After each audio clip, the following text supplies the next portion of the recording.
இரண்டாவது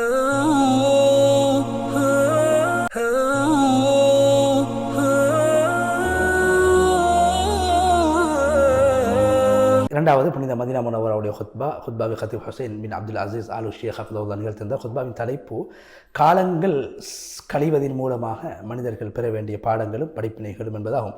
அல்லாஹ்வை புகழ்ந்து நபி ஸல்லல்லாஹு அலைஹி வஸல்லம் அவர்கள் ஸலவாத்து ஸலாம் சொல்லி அல்லாஹ்வுடைய அடியார்கள் தக்வாவை வலியுறுத்தியதன் பின்பு அல்லாஹ்வுடைய அடியார்களை காலங்கள் கடந்து செல்வதன் மூலமாக மனிதன் படிப்பினைகளை பெற வேண்டும். அதே போன்று அச்சத்தை அவனுடைய வாழ்க்கையில் அவன் ஏற்படுத்திக் கொள்ள வேண்டும். காலங்கள் கடந்து செல்வதன் மூலம் அல்லாஹு தாலா இரவையும் பகலை மாறி மாறி கொண்டு வருகிறான். அதில் அறிவாளிகளுக்கு அகப்பார்வை உள்ளவர்களுக்கு படிப்பினை இருக்கிறது. சூரா அன்-நூர் 44வது வசனம்.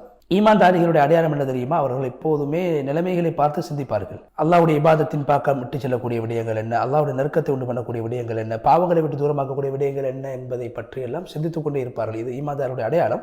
சூரா ஆல இம்ரான் 190 191 வசனத்தில் அல்லாஹ் சொல்கிறான், வானங்களையும் பூமியையும் இரவு பகல்களையும் படைத்து மாறி மாறி இரவுக்கு பின்னால் பகல், பகலுக்கு பின்னால் இரவை கொண்டு வருவதிலே அறிவாளிகளுக்கு படிப்பினை இருக்கிறார். அறிவாளிகள் யார் என்றால் அவர்கள் நின்ற நிலைமையிலும் அமர்ந்த நிலைமையிலும் சாய்ந்த நிலைமையிலும் அல்லாஹ்வை ஞாபகம் செய்வார்கள். அல்லாஹ்வுடைய வானங்கள் பூமிகள் படைக்கப்பட்டதை பார்த்து அவர்கள் சிந்திப்பார்கள். சொல்வார்கள், யா அல்லாஹ், இவ்வாறான விடயங்களை நீ வீணாக படைக்கவில்லை, உன்னை நான் பரிசுத்தப்படுத்துகின்றேன், எங்களை நரகத்தை விட்டு பாதுகாப்பாயாக என்று அல்லாஹ் குர்ஆனில் குறிப்பிட்ட இந்த வசனத்தை ஓதிவிட்டு இப்னு அப்பாஸ் ரலியல்லாஹு தஆலா அன்ஹு அவர்கள் சொல்கிறார், நபி ஸல்லல்லாஹு அலைஹி வஸல்லம் அவர்கள் காலையில் எழுந்தவுடன் தஹஜ்ஜுடைய நேரத்திலே இரவிலே இந்த மேல் சொல்லப்பட்ட குர்ஆனுடைய வசனங்களை எல்லாம் ஓதுவார்கள். சூரா ஆல இம்ரானுடைய கடைசி 10 ஆயத்துக்களை ஓதிவிட்டுத்தான் உது செய்து அதுக்கு பின்னால் தொழுவார்கள்.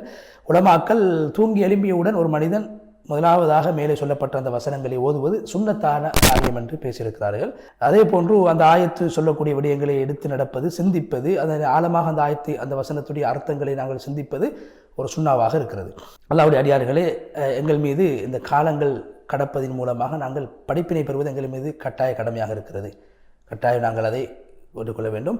அதே போன்று நாங்கள் எப்போதுமே எங்களை சுய பரிசோதனை செய்து கொள்ள வேண்டும். தௌபா செய்வது, அல்லாஹ்வின் பக்கம் மீள்வது, அல்லாஹ்வுடைய அந்த அடிமைத்துவத்தை வெளிப்படுத்துவதற்காக வேண்டி அல்லாஹ்வின் பக்கம் மீள்வது. அல்லாஹ் தஆலா குர்ஆனில் சொல்கிறான், ஈமான் கொண்டவர்களே அல்லாஹ் பயந்து கொள்ளுங்கள், ஓர் ஆத்மாக்களும் நாளை மறுமைக்காக வேண்டி எதை செய்திருக்கிறார்கள், எதை தயாரிப்பு செய்திருக்கிறார்கள் என்பதை அவர்கள் பார்க்க வேண்டும், மீளாய்வு செய்து கொள்ள வேண்டும், சுய பரிசோதனை செய்வது. அல்லாஹ் பயந்து கொள்ளுங்கள், அல்லாஹ் நீங்கள் செய்வதை நன்கறிந்தவனாக இருக்கிறான். சூரா அல்-ஹஜர் 18வது வசனம். இரவு பகல் மாறி மாறி வருவது, காலங்கள் மாதங்கள் கடப்பதின் மூலம் படிப்பினை பெறக்கூடியவர்களுக்கு மிகப்பெரிய ஞாபகமூட்டலும் படிப்பினையும் அதிலே இருக்கிறது. அல்லாஹு தாலாவை கண்ணியப்படுத்தக்கூடிய விடயங்களை ஞாபகப்படுத்தக்கூடியதாக அமைந்திருக்கும். அதே போன்று அல்லாஹ் அடிமை என்ற விடயத்தை தக்வாவை கொண்டு என்னுடைய வாழ்க்கை அல்லாஹ் எஜமான், நாங்கள் அல்லாஹுக்கு முன்ன அடிமைகள் என்பதை அந்த ஊதியத்தை ஏற்படுத்தக்கூடிய விடயங்கள் தக்வாவை கொண்டு நாங்கள் என்னுடைய வாழ்க்கையிலே நல்ல பழக்கங்களை உண்டு பண்ணுவது, அல்லாஹ்வுடைய கட்டளை நிறைவேற்றுவது காரணமாக இருக்கக்கூடிய தக்வாவை கடைபிடிப்பது, அல்லாஹ்வுக்கு கட்டுப்படுவது, அல்லாஹ்வுடைய கட்டளைகளை மதிப்பது, அதே போன்று அல்லாஹ்வுடைய தண்டனைகளுக்கு காரணமாக அமையக்கூடிய விடயங்களுக்கு தூரமாகுவது போன்ற விடயங்களுடைய வாழ்க்கையில் காலங்கள் கடப்பதன் மூலமாக நாங்கள் ஏற்படுத்திக் கொள்ள வேண்டும். அல்லாஹ் சூரா யூனுஸ்லே சொல்கிறான் 6வது வசனத்தில், இரவு பகல் மாறி மாறி வருவதிலும் வானங்களை பூமி அல்லாஹ் படைத்திருப்பதிலும் தக்வாதாரிகளுக்கு சிறந்த அத்தாட்சி இருக்கிறது. அல்லாஹ்வுடைய அடியார்களே, ஒரு முஸ்லீம் அவருடைய வேலை என்னவென்றால் இந்த உலகத்திலே அல்லாஹ்வுடைய பொருத்தத்தின் பக்கம் அவர் விரைய வேண்டும், பாவங்களை விட்டு தூரமாகிக் கொள்ள வேண்டும். ஒரு முஸ்லீம் எப்போதுமே காலங்கள் கடப்பதன் மூலமாக அல்லாஹ்வுடைய நெருக்கத்தை பெற வேண்டுமே தவிர உலக விடயங்கள் மறுமையை விட்டு அவர் தூரமாக்க கூடாது. அல்லாஹ் குர்ஆனில் சொல்கிறான், சூரா காஃபிரில் 39வது வசனம், என்னுடைய சமூகமே, இந்த உலகம் என்பது ஒரு அழிந்து போகக்கூடிய ஒரு சிற்றின்பமாகும், மறுமைதான் உறுதியான இடமாகும்.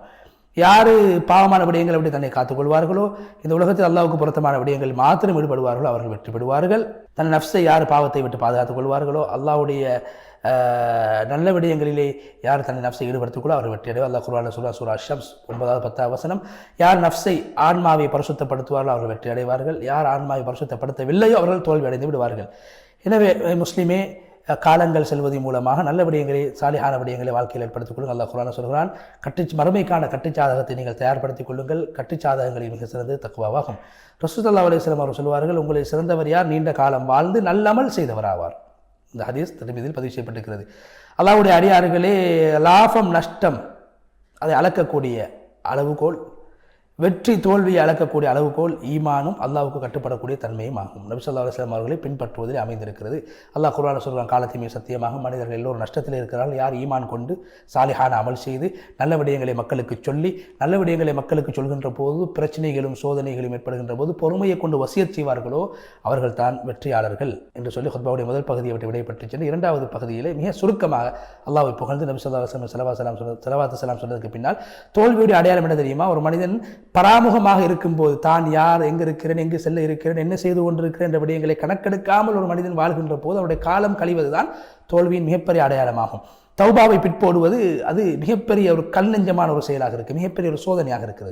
ஒரு அடியான் எப்போதும் தன்னுடைய அல்லாஹ்வுடைய ஆயத்துக்களை கேட்கின்ற போது, அல்லாஹ்வுடைய அத்தாட்சிகளை பார்க்கின்ற போது அவனுடைய உள்ளம் இலகிய மனமாக ஆக வேண்டும், உள்ளத்தில் மிருதுவான தன்மை ஏற்பட வேண்டும், அல்லாஹ்வோடு இருக்கக்கூடிய தொடர்பை அவர் சீராக்க வேண்டும். அல்லாஹ் சூரா அல்-ஹதீத் 16 வசனத்தில் கேட்கின்றான், ஈமான் கொண்டவர்களுடைய உள்ளம் அல்லாஹ்வுடைய பெயர் சொல்லப்படுகின்ற போது அஞ்சக்கூடியதாக ஆகக்கூடிய நேரம் இன்னும் வரவில்லையா? அஞ்சக்கூடிய நேரம் இன்னும் வரவில்லையா?